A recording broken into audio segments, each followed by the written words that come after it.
માળિયાહાટીના ખાતે જન્માષ્ટમીના દિવસે મેઘરાજાની ફરી પધરામણીથી ધરતીપુત્રો સહિતના આનંદભેર વધામણી.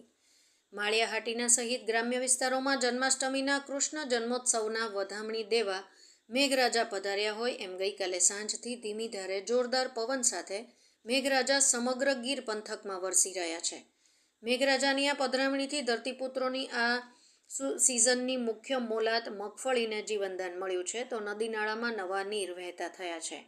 ગીર પંથકના અમરાપુર, જલંધર, દેવળિયા પાર્ક, આંબેચા, અવનિયા, ઘૂંઘટી, વાંદરવડ, બાબરા, ચુલદી, ગાંગેચા સહિતના ગીરના મોટાભાગના ગામોમાં મેઘમહેર વરસી હોય સ્થાનિકોમાં હર્ષ જોવા મળે છે.